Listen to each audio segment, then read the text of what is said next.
সবাইকে শুভ সময়। বাংলাদেশে যারা এই যে বাংলাদেশে যারা এই ঈদ পালন করতে পারেননি, ঘরে থাকতে পারেননি, তাদের সকলের প্রতি আমি ঈদ শুভেচ্ছা জানাচ্ছি। এবং আগে থেকেই আমি বলে রেখেছিলাম যে ঈদ মানেই আনন্দ, এবং সেই ঈদে আমি আনন্দ করতে পারছি না, মানে ঈদ করতে পারছি না। এই বছর ঈদ হবে কোনো একদিন, বাংলাদেশ যখন আবার বাংলাদেশ হয়ে উঠবে, ৭১-এর বাংলাদেশ, জয় বাংলার বাংলাদেশ। যে আমরা ফিরে আসি এই, আমি কি শব্দটা ব্যবহার করবো, অর্বাচীন অথবা নির্বোধ, অথবা আমি বলবো অপরিণামদর্শী ইউনূস। উনার ফিরে যেতে হবে ওনার পরিবারে, বুঝতে হবে উনি কোথা থেকে এসেছেন। চট্টগ্রামের ওনার যে পরিবার, সেই পরিবার আসলে একজন লগ্নি ব্যবসায়ী, গ্রামে প্রতিষ্ঠিত আদিকাল থেকে, ৩ পুরুষ থেকে। আমাদের যখন স্বাধীনতা সংগ্রাম ঘটে, তখন আপনারা জানেন যে ভারত তাদের বর্ডার উন্মুক্ত করে দেয়, এবং বাংলাদেশের শরণার্থীদের জন্য ভারত একটা সেফ হ্যাভেন তৈরি করে বিভিন্ন জায়গায়। তখন বাংলাদেশ থেকে বাংলাদেশের পক্ষের মানুষেরা কিন্তু বাংলাদেশে রাজাকার, আলবদর এবং পাকিস্তানি সেনাবাহিনীর আক্রমণের মুখে ১ কোটি মানুষ আশ্রয় নিয়েছিল ভারতে। এবং আমার পরিবার সহ, আমি তখন শিশু ছিলাম, অনেকেই বাংলাদেশের বিভিন্ন দুর্গম অঞ্চলে আত্মীয় স্বজনের বাসায় গিয়ে বসবাস করে। কিন্তু যারা স্থানীয়, তখনও শান্তি কমিটি অথবা অন্যান্য ভাবে তা বসবাস করছিলেন নরমালি বাংলাদেশে, তাদের মধ্যে একটি পরিবার ডক্টর ইউনূসের পরিবার। এবং আপনারা জানেন, যখন বাড়ি ঘর থেকে মানুষ পালিয়ে যায়, যেমন এখন পালিয়ে যাচ্ছে বাংলাদেশের বিভিন্ন অঞ্চল থেকে, সেখানে মানুষ কিন্তু কোনো একটি পরিবারের কাছে তার নিজস্ব অর্থ বা সম্পত্তি, যেসবগুলো অস্থাবর সম্পত্তি, যেমন গয়না এবং এসবগুলো কারো কাছে রেখে যায়। এবং সেই পরিবারটা, বহু ইনফরমেশন আছে যেটা নিয়ে দ্য ভয়েস কাজ করছে, একটি আমি আগে বলে ফেললাম, যে রিপোর্ট করার জন্য, যে এই পরিবারের কাছে কিন্তু গচ্ছিত বহু জিনিস রেখে যায়, স্বর্ণালংকার, যেটা আর কখনোই রিটার্ন করা হয়নি। এবং আরো একটা বিষয়, এটা উন্মোচন করব না, অতএব আমরা এইটা বললাম কেন আমার কথার প্রারম্ভে, বিষয়টা দেখতে হবে যে আমাদের চরিত্র কিন্তু এখানে প্রতীয়মান, যে আমি একজন লগ্নি ব্যবসায়ী, খুব অনেক পারিবারিক ভাবেই। অতএব বাংলাদেশের এই মেটিকুলাসলি ডিজাইন করে, ক্ষমতাকে ডাকাতি করে গ্রহণ করে, এটাকে প্রলং করার জন্য যতদিন পর্যন্ত, কারণ এখন ওনার বয়স এবং ওনার হারানোর কিছু নেই, উনি অনেক কিছু ইতিমধ্যে বিভিন্ন ভাবে মেটিকুলাসলি ডিজাইন করে নিয়েছেন। যেমন শান্তির জন্য নোবেল, উনি শান্তির জন্য কখনোই কাজ করেননি। এবং ক্ষমতা আরোহণের, বাংলাদেশের ক্ষমতা গ্রহণ করার প্রারম্ভেই উনি প্যারিস থেকে বলে বসেন যে এই 7 সিস্টারের কথা, এবং উনি আবারও বলছেন এই 7 সিস্টারের কথা। এবং উনি বারবার এই কথাটা বলার কারণটাই হলো দৃষ্টি আকর্ষণ করা, এবং ভারত এবং চায়না যে প্রতিযোগিতায়, মানে জিও পলিটিক্সে যে প্রতিযোগিতা, এটা খুবই মানে রাজনৈতিকভাবে এটাকে আমরা বলি যে তাদের অবস্থানগত কারণে তারা তাদের প্রতিপক্ষ হবেই। সেখানে ইউনূস একজন অনুঘটক হিসাবে ওনাকে বিশ্ব দরবারে তথা বিভিন্নভাবে নিউজ মিডিয়ায় থাকার জন্য, এবং বাংলাদেশে যে অ্যাট্রোসিটি হচ্ছে মাইনরিটির উপর, আওয়ামী লীগ কর্মীদের উপর, বাংলাদেশের ৭১-এর স্বাধীনতা সংগ্রামের ইতিহাসের উপর, সেসবগুলো থেকে দৃষ্টি এড়ানোর জন্য এই কার্ডটা উনি বারবার ব্যবহার করছেন, যেটা মানবদা বললেন যে উনি আবার কেন 7 সিস্টারের কথা নিয়ে আসছেন। খুবই স্বাভাবিক, যেহেতু ওনার অস্ত্রের বা রাজনৈতিক অস্ত্রের সীমিত।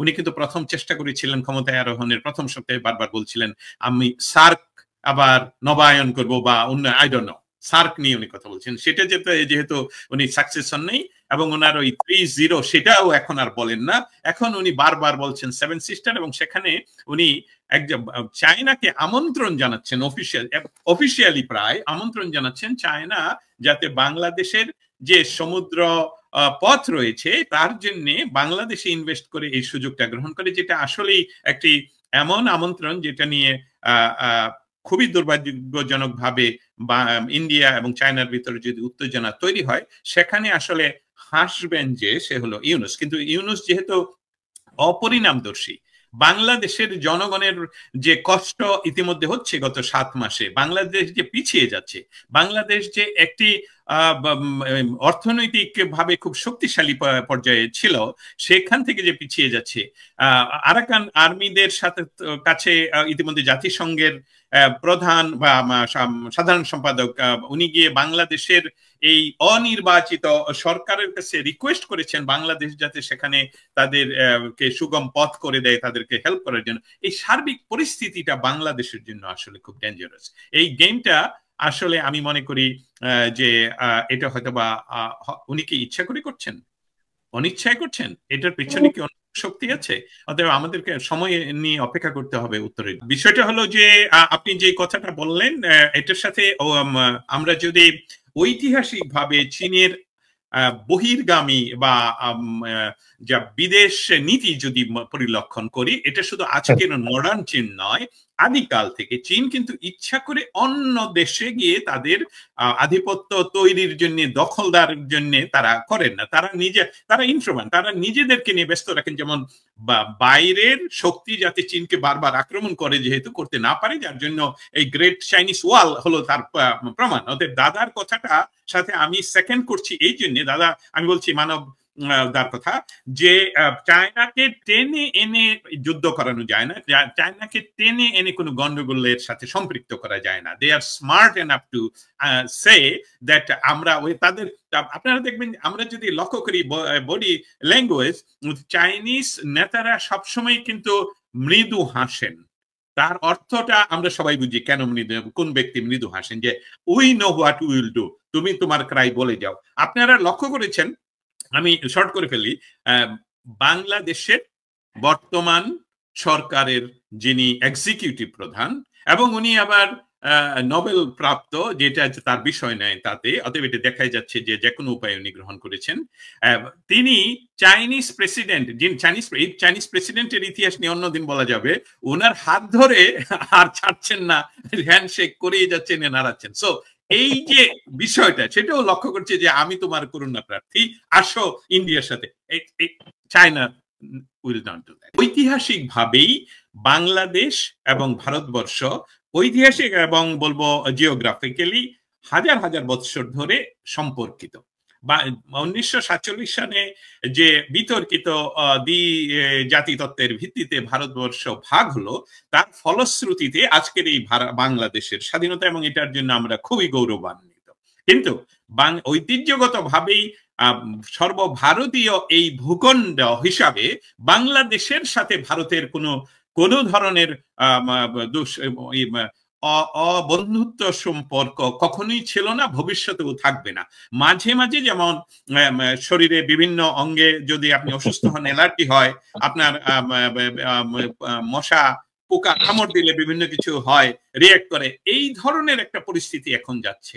ঐতিহ্যগত ভাবে, সাংস্কৃতিক ভাবে বাংলাদেশ, বাঙালি এবং ভারতবর্ষ তারা সবসময় বন্ধুত্বপূর্ণ সম্পর্কে নট অনলি বিশ্বাসী, এটা ছিঁড়ে যাওয়ার কোনো উপায় নেই। যারা এটা ভাবে তারা আসলেই তারা জানে না, যেটা এমনকি প্রেসিডেন্ট ট্রাম্প তার বন্ধু পিএম মোদিকে লক্ষ্য করে সে প্রশ্নকর্তার উদ্দেশ্যে, মানে সাংবাদিকের প্রশ্ন উত্তরে বলেছিলেন যে তারা হাজার হাজার শত শত বছর ধরে একসাথে কাজ করছে, অতএব আমার বন্ধু প্রাইম মিনিস্টারের উপর বাংলাদেশ ছেড়ে দিলাম। এই হাজার হাজার বা শত শত বছর বলতে কাজ করছে বলতে বোঝাচ্ছে কিন্তু যে ঐতিহ্যগত ভাবেই এটা প্রাচীনতম ভারত, মানে যেটাকে আমরা ভারতবর্ষ বলি, তার অঙ্গ। অতএব আমাদের সম্পর্ক সবসময় ভালো থাকবে।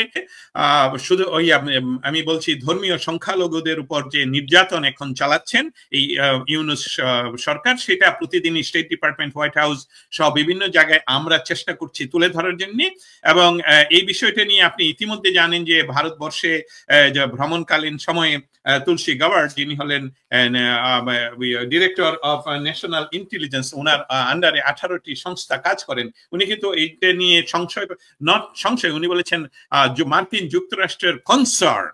অতএব বাংলাদেশের এই যে অবস্থা, এই অবস্থার জন্য কিন্তু বাংলাদেশের মানুষ দায়ী নয়, বাঙালিরা দায়ী নয়, আমরা দায়ী নয়। এটার সম্পূর্ণ ভার কিন্তু নিতে হবে ইউনূস।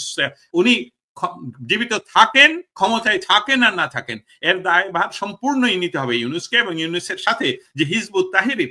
আপনি জানেন যে গতকালকে ইতিমধ্যে বা আমেরিকান একজন সিনিয়র জার্নালিস্ট লরা, যিনি খুব ইনফ্লুয়েন্সিয়াল, তিনি ওনার এক্স স্ট্যাটাসে সরাসরি নাম নিয়ে বলেছেন যে এই মাহফুজ উনি হিজবুত তাহরির সদস্য এবং বাংলাদেশ বর্তমান সরকারের উনি একজন উপদেষ্টা মন্ত্রী পর্যায়ের। সো আপনার সাথে এই ব্যাপারে আমার কোনো ডাউট নেই। আমি যেটা বলছি, ঐতিহ্যগত ভাবে বাংলাদেশের সাথে ইন্ডিয়ার সম্পর্ক কোনো ধরনের খারাপ নয়। এই মুহূর্তে যে অবস্থাটা উনি সৃষ্টি করছেন মেটিকুলাসলি ডিজাইন করে, যে এই সম্পর্কটা যে বাংলাদেশের একটা শ্রেণী তৈরি করেছেন ওনারা কোটি কোটি টাকা ইয়ে করে, যে ভারতবর্ষের বিরোধিতা করতে হবে, ভারতবর্ষ বলতে আমি বলছি বর্তমান ভারতের বিরোধিতা করতে হবে।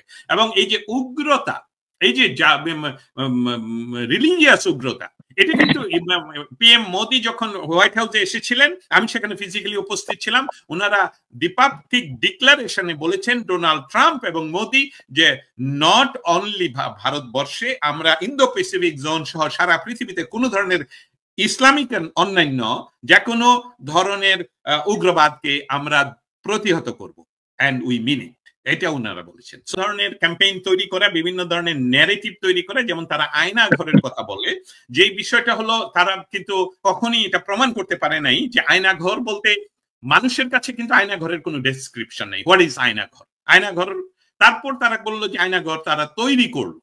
এটা প্রমাণিত, যে কারণ সেসবগুলো নতুন রং and everything you see that picture. আমরা আমি শুধু বলে আপনাকে দিচ্ছি, সেই আয়না ঘর দেখানোর জন্য তারা মানে পৃথিবীর কোন সাংবাদিক নিল না, যে সকল সাংবাদিকরা এই মেটিকুলাসলি ডিজাইন ক্ষমতা দখলের সাথে যুক্ত ছিল, তাদের একজন বা দুইজনকে নিয়ে গিয়ে তারা ভ্রমণ করে সেটা প্রচার করলো। হ্যাঁ, কিছু কিছু মানুষ তো অপুলকিত হবেই এসবগুলো দেখে, কিন্তু এই যে হিজবুত তাহরির যে সদস্য, বর্তমান সরকারের যে উপদেষ্টা, সরকারি উপদেষ্টা, আমি এটা প্রতিবাদ করছি, বাংলাদেশের এখন কোন সরকার লিগাল ভাবে নেই, অতএব তারা জোর করে নিজেদেরকে এসব বলছে।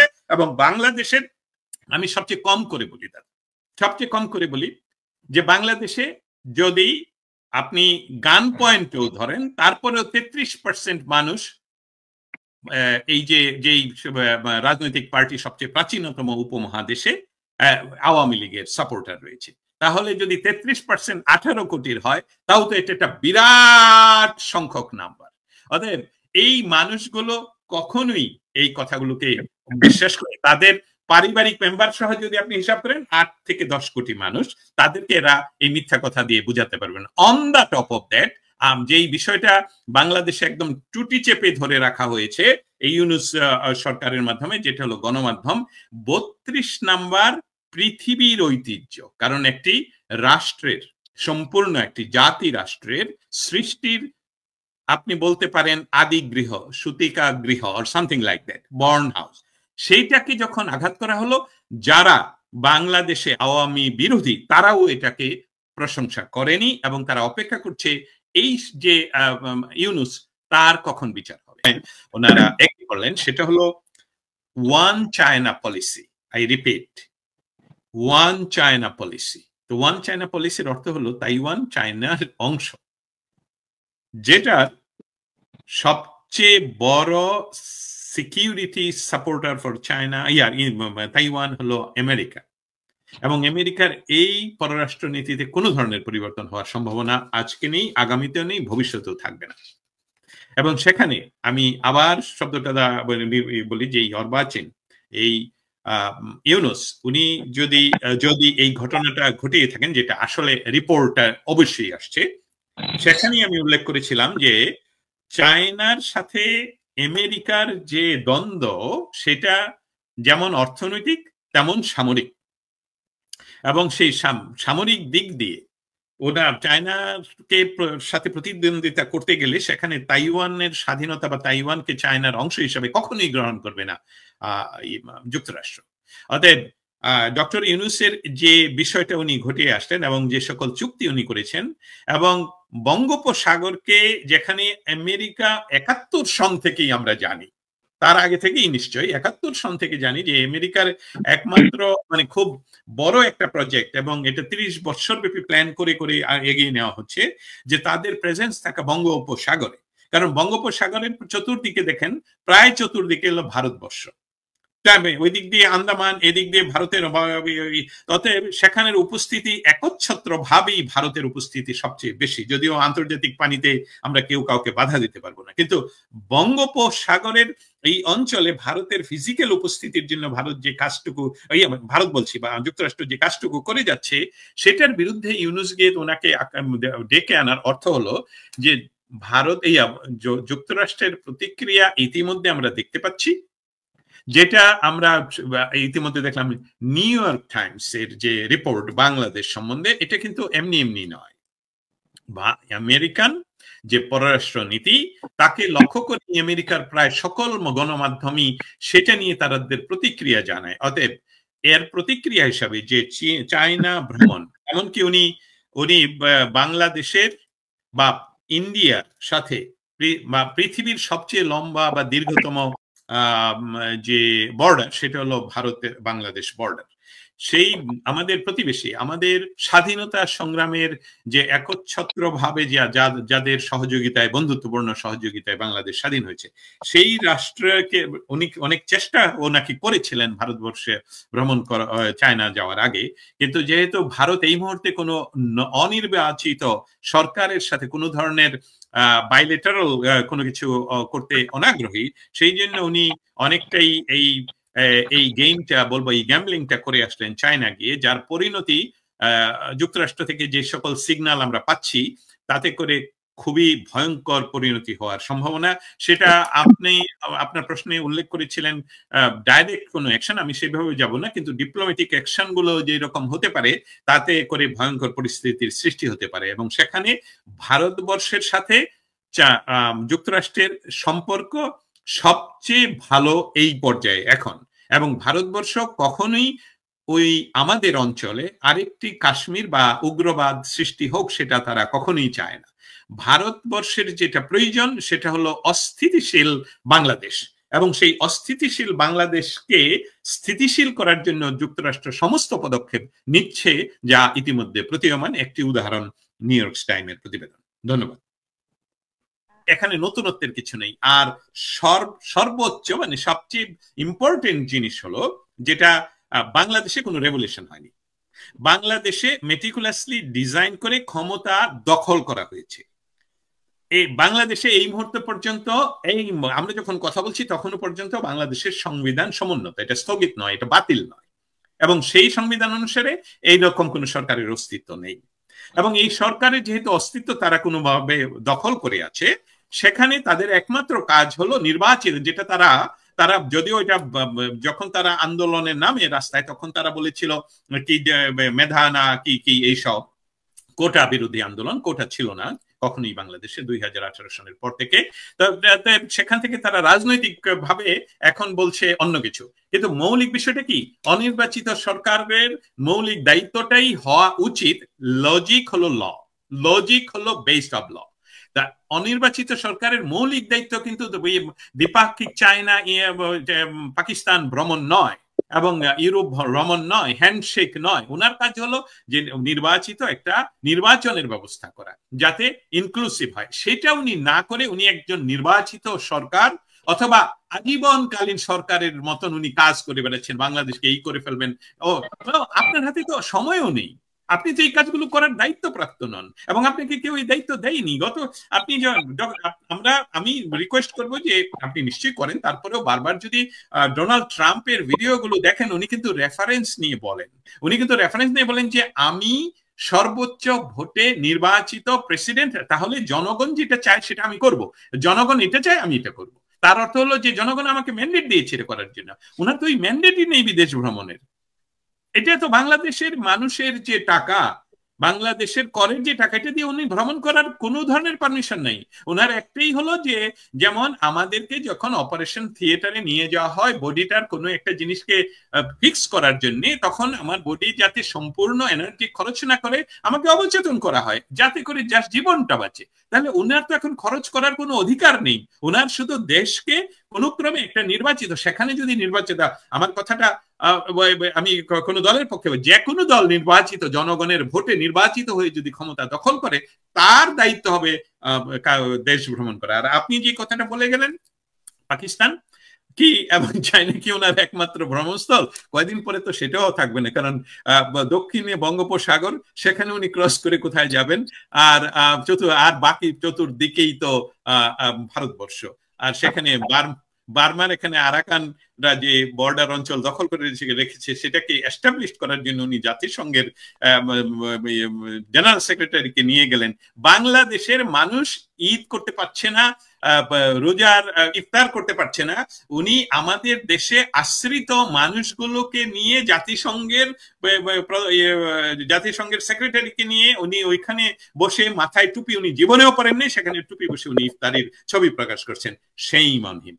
এটা বাংলাদেশের মানুষ যারা আপনারা আমাকে শুনছেন, তাদের প্রতি আমার আহ্বান হলো এই যে বাংলাদেশ জন্মগতভাবেই একটি গণতান্ত্রিক এবং সম্পূর্ণভাবে বাংলাদেশ হলো বাঙালিদের জন্য, এখানে সর্বধর্মের মানুষের বসবাস থাকবে এবং এখানে কোনো ক্রমে শুধু একটি ধর্মের মানুষের বসবাস নয়। এবং সেই বাংলাদেশকে ফিরিয়ে আনার জন্য আমরা সকলে একত্রিতভাবে কাজ করছি। আমরা যারা সাংবাদিকতা করি, আমাদের কথা হলো, আমাদের দায়িত্ব হলো সত্য কথা তুলে ধরা, এবং সেই কাজটি ভারতবর্ষ থেকে নিশ্চয়ই মানবদা করছেন, এবং আমি ওয়াশিংটন ডিসি থেকে এটা প্রতিনিয়তই চেষ্টা করছি। ভারতবর্ষের সাথে আমাদের শত্রুতা সম্পর্ক কখনোই ছিল না, আজকেও নেই, ভবিষ্যতেও থাকবে না। এই মুহূর্তে এটা হলো বলা যায় যে আমরা ইনফেক্টেড, যেমন শরীরে কোনো ইনফেকশন হলে জ্বর হয়, বাংলাদেশ জ্বর আক্রান্ত, এবং সেখান থেকে দ্রুতই আমরা গণতন্ত্রের পথে ধাবিত হব। সেটাই বোধ হয় যুক্তরাষ্ট্রের সর্বশেষ কথা। আমরা অপেক্ষা করছি দ্রুত এরকম কোন ডিক্লারেশন হয়তো ওনারা বলবেন যে দ্রুত নির্বাচন আমেরিকা চায়। ধন্যবাদ।